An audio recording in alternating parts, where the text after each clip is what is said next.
Welcome to the Old Soul, New Soul Astrology podcast. We're kind of on good things come in threes, right? Well, we're kind of on this three thing here, and we're going to talk one more episode here about kind of the metaphysical, if you will, the beyond just astrology. And yet, here is another one that has an astrological connection. And Robert has got one up his sleeve that I'm going to let him introduce to you. This is good. Robert? This is probably the most important metaphysical exercise I ever encountered, and I was about 34, I think. When I found a book in a bookstore, I cannot tell you who wrote it. A woman had written it. It wasn't even much of a book, it was more like a pamphlet. It cost $1.95, which shows you good Capricorn rising. I remember the price. And I figured for $2, how could I go wrong? The book was titled Finding Your Psychic Guide. Well, of course, like everybody else, I'd heard about these things, but I didn't know that I had one or not. And here's the exercise.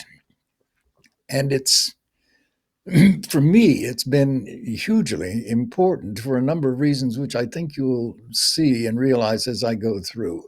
We hear this all the time about people and their psychic guides, and there are, I'm sure, any number of ways to experience this.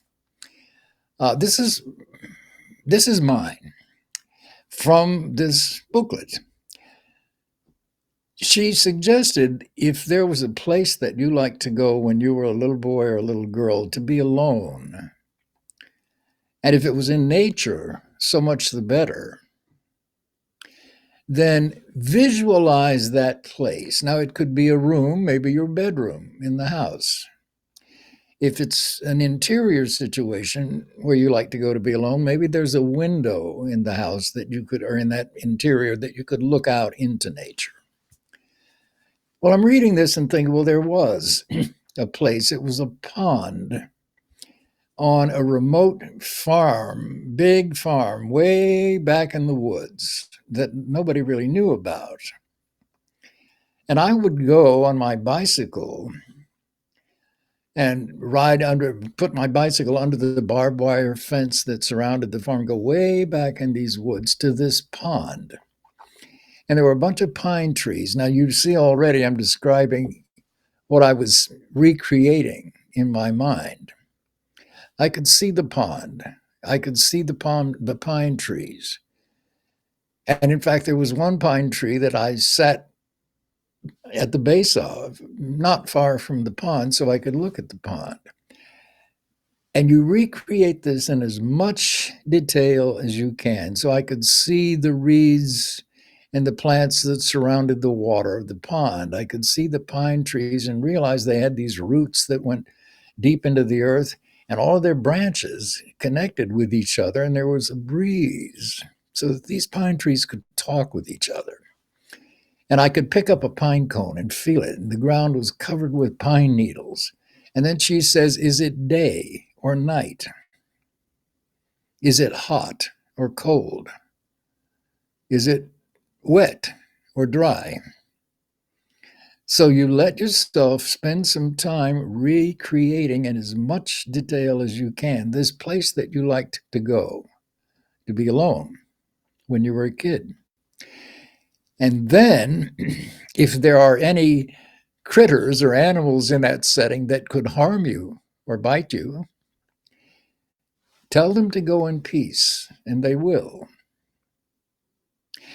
And then visualize a wall of light that starts from beneath the earth and goes all the way up into the heavens that completely surrounds the perimeter of this place you like to go.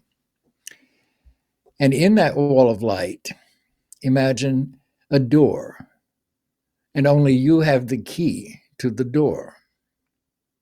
So only you can go in and come out. So you've now cleansed this area of any potential harm that could come to you. And you're beginning to feel sensorily, whether it's hot, cold, night, or day, and so on. And as you do that, let yourself imagine an egg-shaped aura of light off in the distance that's moving toward you.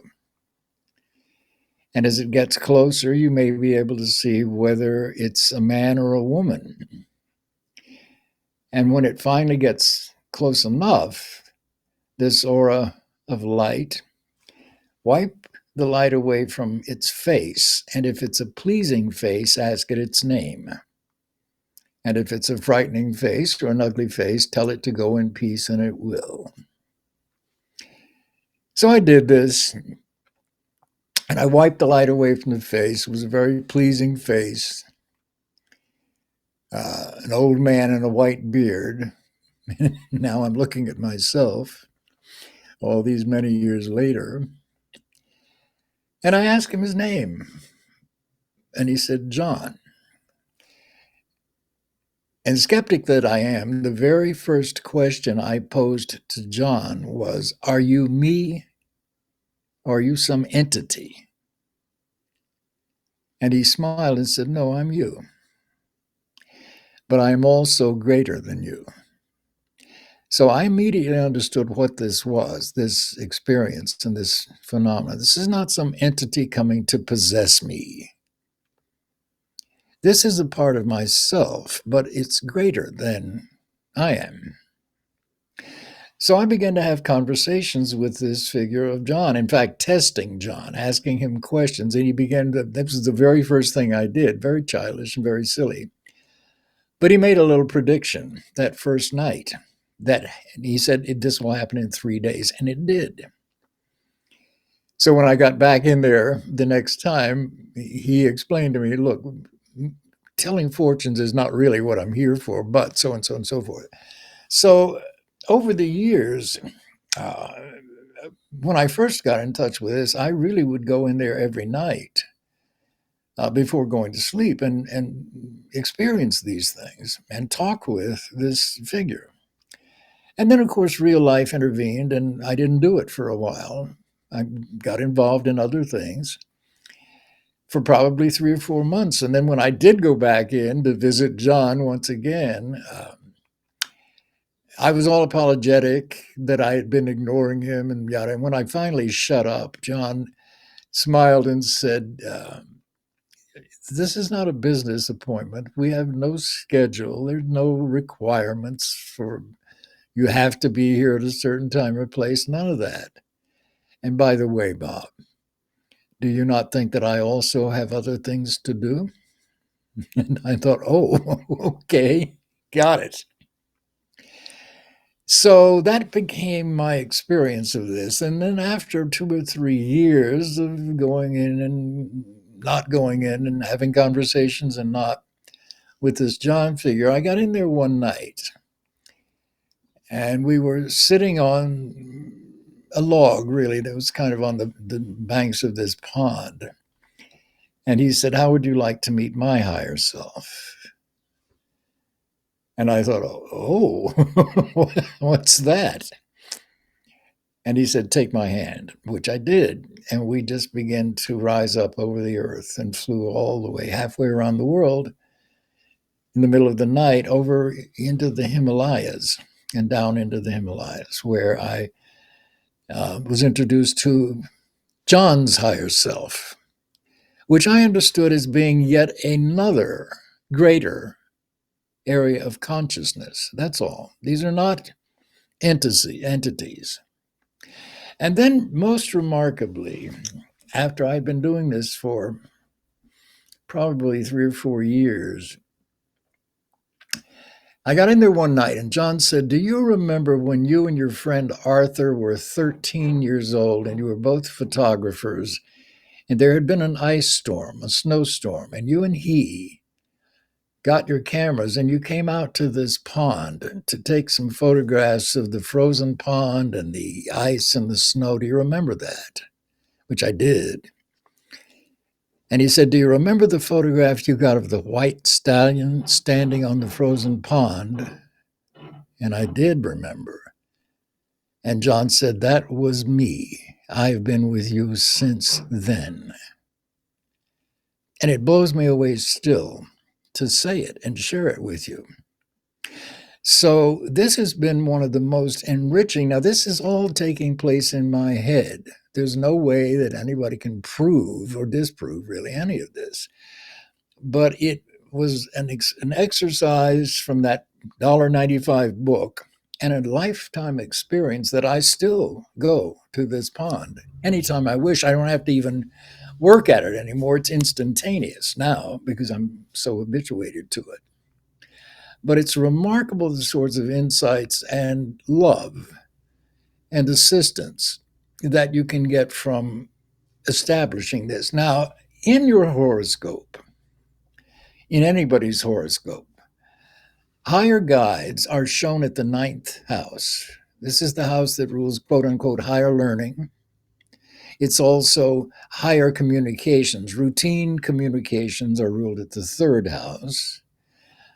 But higher communications, such as publishing books to be read by the public and those kinds of communications that are really to be shared collectively, those are all ruled by the ninth house. And the ninth house also rules religions and spirituality. So you can assess a person's affinity for communicating with their higher self by studying the ninth house. Incidentally, this same house also rules past lives that lead up to the present life in the first house.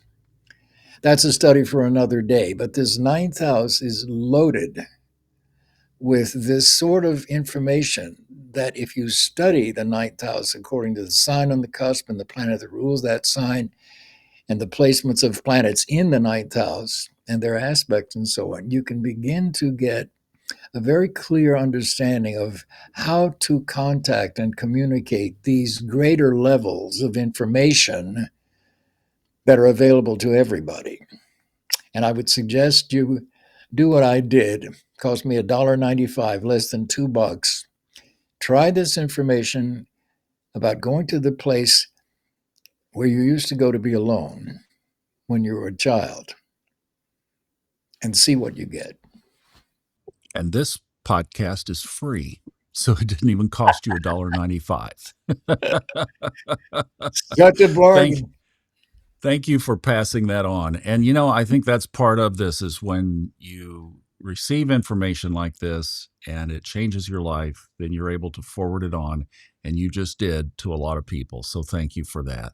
And thank you all for listening. This kind of concludes our little triad here of episodes around this package, but we'll be back with more on the Old Soul, New Soul Astrology podcast. We appreciate you watching and listening.